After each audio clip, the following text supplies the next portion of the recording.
მოგესალმებით მეგობრებო. ასე ვთქვათ, ვიწერე ხა შეპირებულ ვიდეოს, რომელიც ეხებოდა დავალებების გარჩევას. და მოდი გავარჩიოთ ის მეორე თავის დავალებები, რაც ჩვენ გასაკეთებლად გვქონდა. ესე პირველი არის ის, რომ თხოვეთ მომხმარებელს შეიყვანოს თავისი სახელი და აჩვენოს იგი დიდი და პატარა ასოებით. ანუ როგორ ხდება ზოგადად ეს, ხომ? პირველი ჯერზე ჩვენ უნდა შევაყვანინოთ ადამიანს რაღაცა სახელი. ესე იგი, რა უნდა გამოვიყენოთ? უნდა გამოვიყენოთ აუცილებლად console.readline. იმიტომ რომ ჩვენ წინაზე ვახსენეთ, რომ სწორედ readline არის ის მეთოდი, რომელთაც ჩვენ კონსოლში რაღაცების ჩაწერა თავად ჩვენ შეგვიძლია. აი ძალიან მარტივად ეხლა ჩვენ რო ეს გავუშვათ უბრალოდ ცოტა ხანი. აი ნახეთ, აი აქ უკვე შესაძლოა მაქვს რომ რაღაცები ჩავწერო. აიტომაც console readline ამისთვის მჭირდება. ესე იგი რა არის ხომ? იცოდე აქ view-ში მეც გადავიდე ის ნახოთ. აქეთ ნახოთ. ხო, აი ეს. ესე იგი, თხოვეთ მომხმარებელს შეიყვანოს თავისი სახელი, ესე იგი რაღაცა შეიყვანს ახლა ეს, შევიყვანთ და უნდა აჩვენოს იგი დიდი და პატარა ასოებით.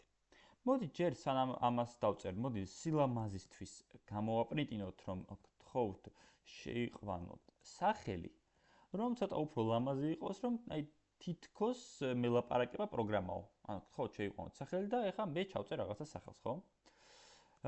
ეს არის მთავარი.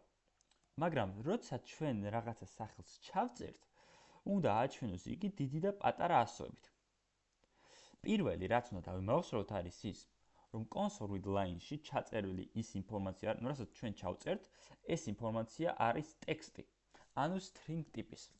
ასე რომ ჩვენ შეგვიძლია აი ეს ინფორმაცია ხო წაიკითხავ ჩვენი პროგრამა იმ ტექსტს შევინახოთ ცვლადში. ანუ string, იმიტომ ტექსტია, დავშვათ ტექსტი, ავიღოთ ტექსტი ერქვას, უდრის console readlines.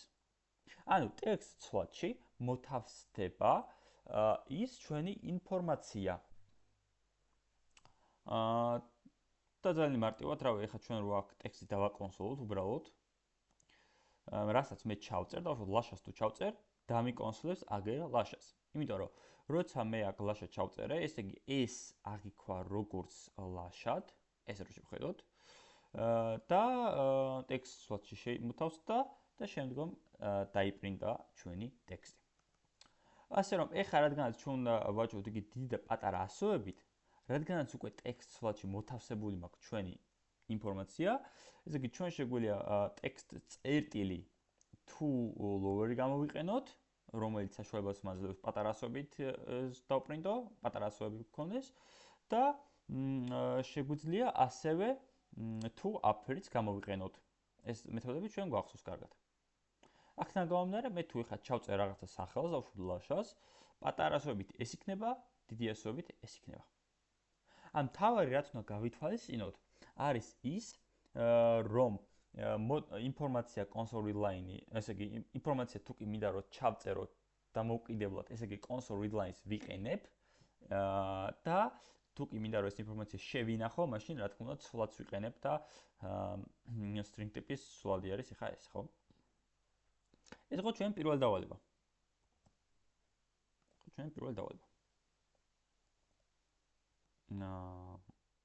ესე. ეხლა მოდი მეორე დავალება ვიღოთ.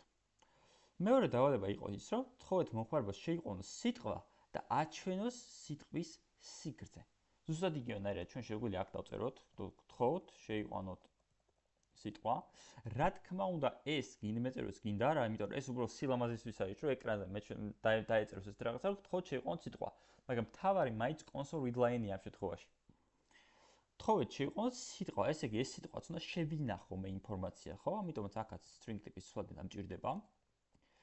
ტექსტ დავარქვევ აქაც, იმიტომ რომ ეს დაკომენტარებული მაქვს და ხელს არ შემისლის. როგორც წინაზე ვახსენე, ორი ცვლადი ერთ-იგივე სახელით ვერ იქნება პროგრამაში. სხვა სახელები უნდა ერქვას აუცილებლად. console.readline აი ესე. და უნდა აჩვენოს სიტყვის სიგრძე. სიგრძე რით გამოისახება? გამოისახება length-ით. აქედან გამომდინარე, მე შემიძლია დავპრინტო ახლა ტექსტ წერტილი length-ი. მე თუ ჩავწერი ხა ლაშას, დაპრინტავს 5-ს. რა სიტყვაც არ უნდა ჩავწერო, hello რო დავწერო, ამიგდებს 5-ს, იმიტომ რომ აქაც 5 სიმბოლოა, ხო? ანუ რაც არ უნდა ჩავწერო, ის ამიგდებს მის სიგრძეს. ამიტომ ეს ესეთ მარტივი უნდა ყოფილიყო. გადავიდეთ მესამეზე. თქვათ მოხმარება შეიყვანოს წინადადება და ამოიღოს პირველი 5 სიმბოლო. ეს ძალიან საინტერესოა. და ეს მე ძალიან არ მქონდა ეს მეთოდი თქვენთვის ანუ თქვენთვის ეს ლექციაში არ მქონდა, მაგრამ ასე თქვათ მაინტერესებდა თუ მოიძიებდით. ამოიღოს, ანუ ამ შემთხვევაში მე გულისხმობდი, როცა მინდა რომ რაღაცა დიდი წინადადებიდან რაღაც კონკრეტული ამოვიღონ, კონკრეტული ვაჩვენო ეკრანზე.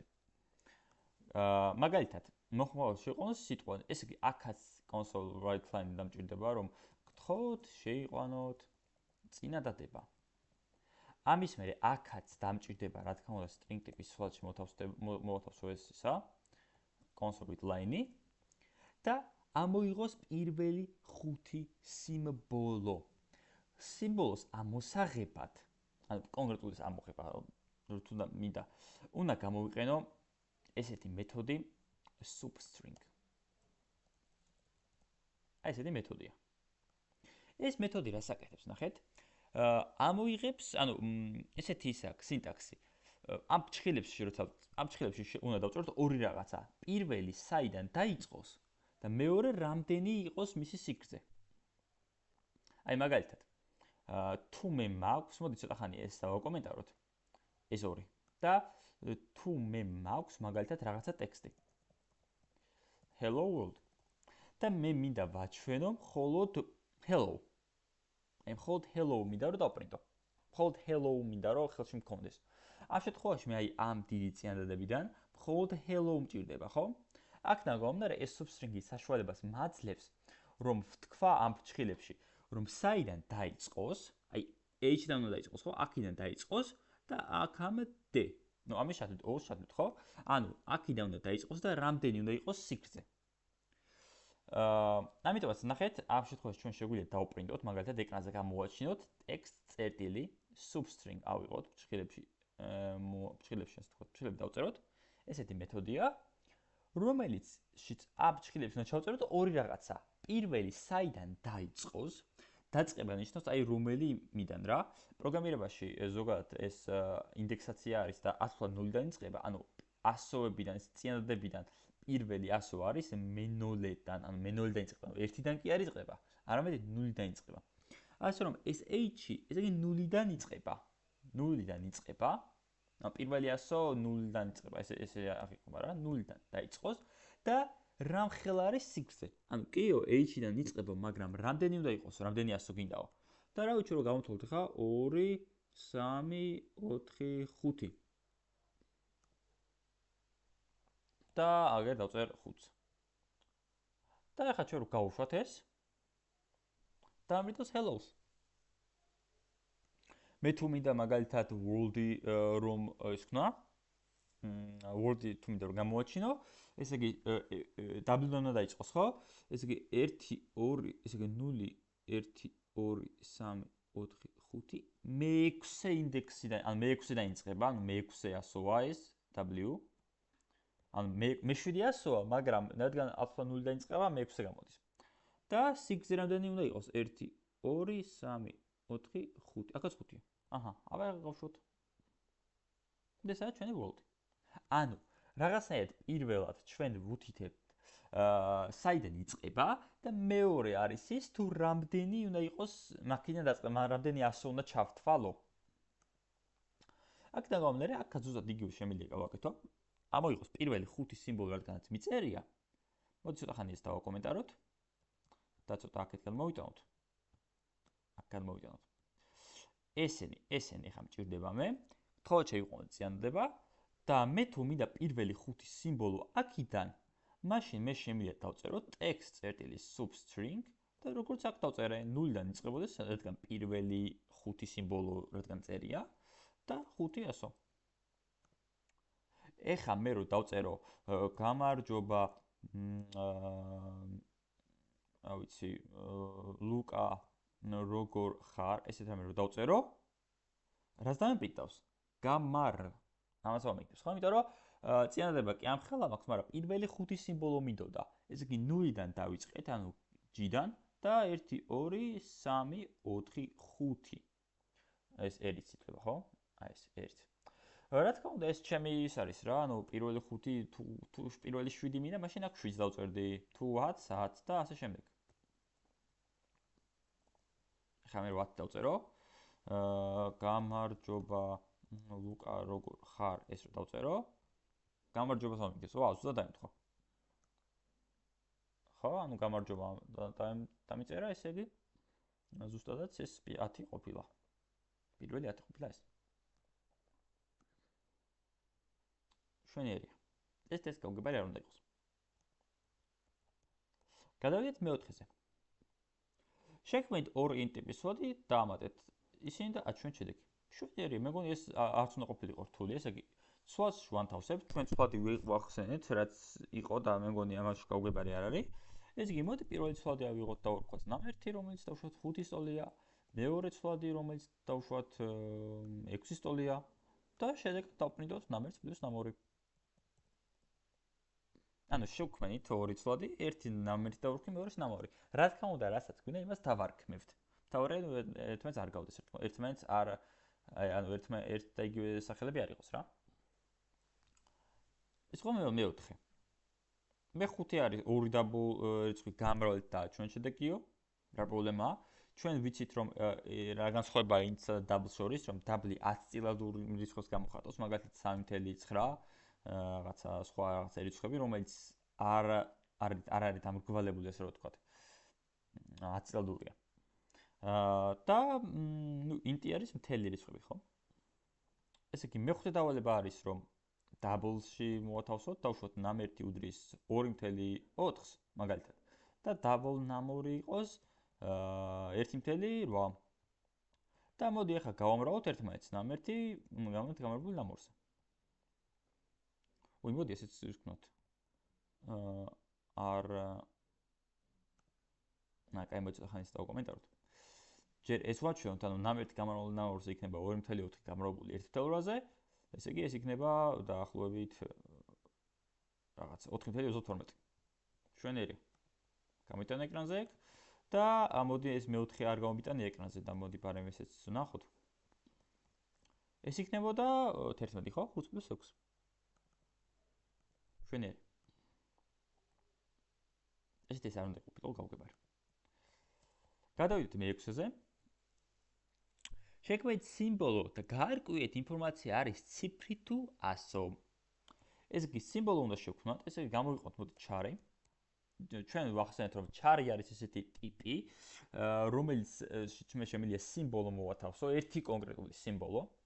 ანუ მაგალითად სიმბოლო 1, რომელიც უდრის ჩვენ ვიცით რომ ერთ მაგალითში იწერება და ნებისმიერი ერთი სიმბოლო, გინდა A ვიღოთ, გინდა დიდი ასოთი, გინდა B ავიღოთ, გინდა ეს, გინდა ეს, გინდა ეს. არ აქვს მნიშვნელობა, თავარი ერთი კონკრეტული სიმბოლო. უშოთ A. და რა უნდა გავარკვიოსო? ინფორმაცია არის ციფრი თუ ასო. და ჩვენ ვისწავლეთ ესეთი რაღაცა char.isDigit მეთოდი, რომელიც ამ ფრჩხილებში ვუთითებს სიმბოლო 1-ს, ანუ იმ კონკრეტულ ინფორმაციას. და ეს ინფორმაცია, ეს char.isDigit-ი მიბრუნებს ჭეშმარიტებას ან ცდარობას, იქინა გამომდინარე, ეს სიმბოლო 1 არის თუ არა ციფრი. მაგალითად, ეხლა ეს რადგანაც მიწერია, მე რო ეხლა ეს გავუშვა, char.isDigit და სიმბოლო 1 მოვათავსო, ეს დამიპირდავს ცდარობას, ხო? იმიტომ რომ რა თქმა უნდა არ არის ეს რიცხვი. false-ი ამბობთ. სწორადაც. და ასევე ჩვენ გვჭირდება არის თუ არა ციფრი თუ ასო. ესე იგი ასოც უნდა გამოვიყენოთ ეს მეთოდი, ესე იგი console write line-ში უნდა მოვათავსო char.isLetter არის ესეთი მეთოდი.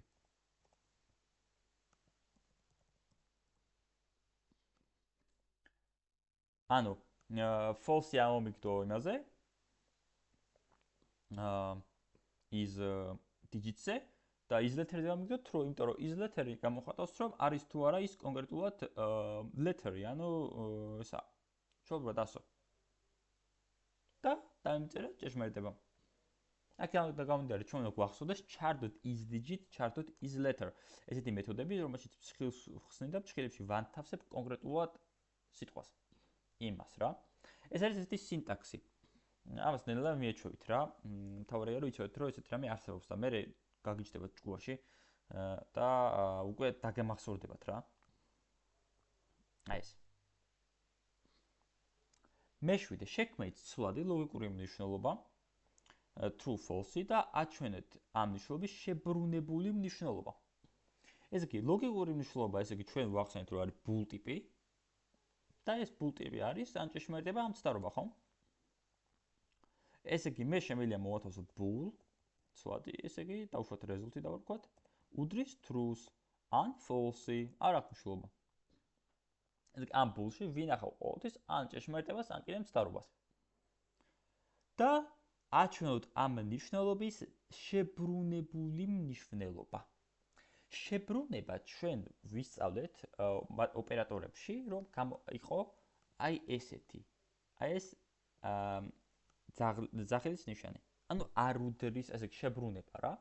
ესე იგი მე თუ აქ results დავპრინტავ, მე გამომიტანს ეკრანზე false, ხო? იმიტომ რომ result არის false. მაგრამ მე თუ შევაბრუნებ ამას, შებრუნება ნახეთ როგორ გამიხატება result-ის მარცხნივ, აქ უნდა დავწერო ძახილის ნიშანი. და ამის შებრუნებულ მნიშვნელობას გამომიხატავს.